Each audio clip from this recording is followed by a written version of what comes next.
सबैमा नमस्कार। आज नयाँ सोच श्रृङ्खला अन्तर्गत मैले तपाईँहरूमाझ चौथो एपिसोड लिएर आएको छु। आजको विषय रहेको छ पशुपन्छी पालन व्यवसाय।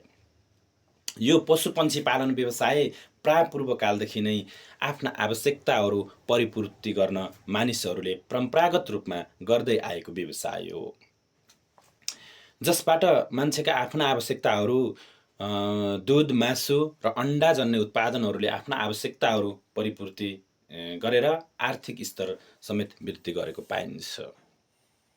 अब स्थानीय तहले आफ्नो आत्मनिर्भर आर्थिक तन्त्र वृद्धि गर्नका लागि कसरी पशुपन्छी व्यवसायलाई एउटा सहकारितामूलक आर्थिक पद्धतिबाट विकास गर्न सक्छ भन्ने विषयतर्फ लागौँ। जस्तो दूध उत्पादनका लागि हामीले गाई भैँसी पालन गर्न सकिन्छ। कम्तीमा पनि एउटा गाउँपालिकामा अथवा स्थानीय सरकारमा गाई भैँसीहरू पालन गर्न सकिन्छ, जसमा एउटा स्थानीय तहमा कम्तीमा 1000वटा गाई भैँसीहरू दूध उत्पादनका लागि पाल्न सकिन्छ।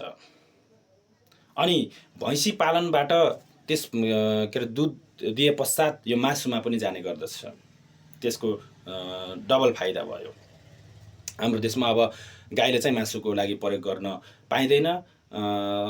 अब दूध दिएर थाकिसकेपछि त्यस पश्चात हामीले विदेशमा पनि यसलाई बिक्री गर्न सकिन्छ।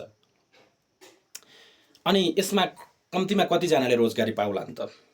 1000वटा हामीले गाई भैँसीहरू पालन गर्दा कम्तीमा पनि 400 जना मान्छेले मिनिमम, यो अलि माथि जान पनि सक्छ डाटा, मिनिमम 400 जना मान्छेहरूले रोजगारीको अवसर पाउनेछन्। त्यस पश्चात अब हामी मासु जन्नेतर्फ लागौँ। मासु जन्नेमा एउटा प्रमुख भनेको बङ्गुर पालन रहेको छ। हामीले वार्षिक करिब 15,000वटा बङ्गुर उत्पादन गर्ने उद्देश्यले बङ्गुर पालन व्यवसाय गऱ्यौँ भने त्यहाँ कम्तीमा 100 जनाको आसपासमा मान्छेहरूले रोजगारी पाउनेछन्। अब त्यो हामीलाई आवश्यकता अनुसार बाहिर बेच्नु पर्यो। अब डिमान्ड त्यस्तै भयो भने त्योभन्दा बढी पनि पाल्न सकियो, आवश्यकता अनुसार बढाउँदै जान सकियो। यो चाहिँ मिनिमममा रहेको छ। अनि त्यस पश्चात अर्को एउटा मासु जन्ने उत्पादन दिने प्रमुख बाली भनेको बाख्रा पालन रहेको छ। बाख्रा पालन व्यवसायमा पनि कम्तीमा हामीले 20,000 बाख्रा पाल्न सकियो भने त्यहाँ पनि कम्तीमा 200 जना मान्छेहरूले रोजगारीको अवसर प्राप्त गर्नेछ। त्यस पश्चात अब हामीले पन्छी जन्नेतर्फ हेरौँ। पन्छी भनेपछि अब हामीले लोकल कुखुराको बारेमा हेरौँ। हामीले कम्तीमा एउटा स्थानीय तहमा 1 लाख लोकल कुखुराहरू पाल्न सक्छौँ, जसबाट पनि करिब 50 जना मान्छेहरूले, कम्तीमा पनि 50 जना मान्छेहरूले रोजगारीको अवसरहरू प्राप्त गर्न सक्छन्। त्यस पश्चात अर्को ब्रोइलर कुखुरा, करिब हामीले 1 लाखको सङ्ख्यामा नै ब्रोइलर कुखुरा पाल्यौँ भने पनि त्यहाँ पनि कम्तीमा 100 जनाको आसपासमा मान्छेहरूले रोजगारीको अवसर प्राप्त गर्न सक्छन्। त्यस पश्चात कालिज पालन व्यवसाय करिब 20,000को सङ्ख्यामा हामीले कालिज पालन गरियो भने पनि त्यहाँ कम्तीमा 10 जना मान्छेहरूले रोजगारी पाउन सक्छन्। त्यस पश्चात अर्को लेस कुखुरा पालन, अन्डा उत्पादनको लागि करिब 1 लाख लेस कुखुरा पालियो भने पनि कम्तीमा 50 जना मान्छेहरूले त्यहाँ पनि रोजगारीको अवसर सिर्जना हुन सक्छ। हाम्रो लगानी र उत्पादन सँगसँगै रोजगारीको अवसर सिर्जना गर्ने पनि ठुलो कुरो हो। अब हामीले लगानी कसरी लगाउने र उत्पादन कति हुन्छ, अनि मान्छेले कति रोजगारी पाए, अनि बजार कहाँ हो, त्यसपछि यसलाई खुवाउने जस्तो दानाहरू कहाँबाट उत्पादन हुन्छ। योभन्दा पहिलाको एपिसोडमा हामीले कृषि जन्नेमा हेऱ्यौँ। कृषिबाट उत्पादन हुने सबै जति पनि उत्पादन हुन्छ त्यो खानामा पनि प्रयोग गरिन्छ मानिसहरूको लागि। त्यस पश्चात रहेको हामीले यो पशुपन्छीको दाना बनाउन एउटा दाना उद्योग नै विकास गरेर, दाना उद्योग स्थापना गरेर दानाहरू उत्पादन गर्ने, अनि आफूलाई नपुग अन्न, अब बालीहरू जस्तो अब अन्न, मकैहरू भयो, गहुँहरू आवश्यक सङ्ख्यामा चाहिँ आवश्यक परिमाणमा बाहिरी गाउँपालिका अथवा बाहिरबाट मगाउन सकिन्छ।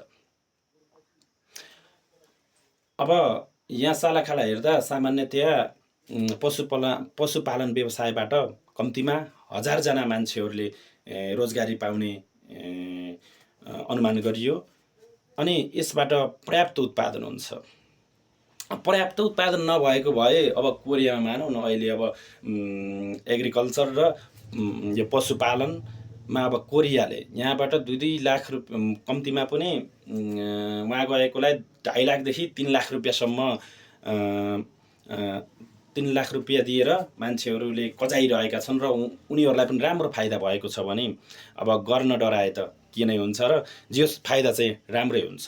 फाइदा सँगसँगै अब आफ्ना स्थानीय तहमा रहेका युवा शक्तिहरूले रोजगारीको अवसर पनि प्राप्त गर्दछन्।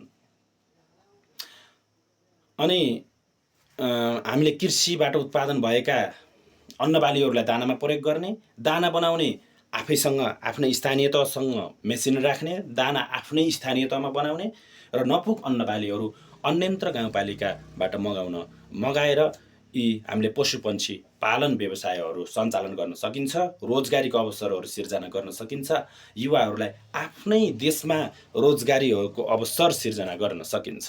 एउटा मान्छे आफ्नै फ्यामिलीसँग बसेर रोजगारीको अवसरहरू प्राप्त गर्न सक्छ। प्रमुख उद्देश्य नै यही हो, विशेष यो श्रृङ्खलाको। यति भन्दै आफ्ना कुराहरू यही आजको एपिसोड यही अन्त्य गर्न चाहन्छु। यसमा भएका केही कमी कमजोरीहरू सुझाव सल्लाहहरू छन् भने कृपया हजुरहरूले पनि दिन सक्नुहुन्छ भन्दै आफ्ना भनाइहरू यही अन्त्य गर्छु। हस्त नमस्कार।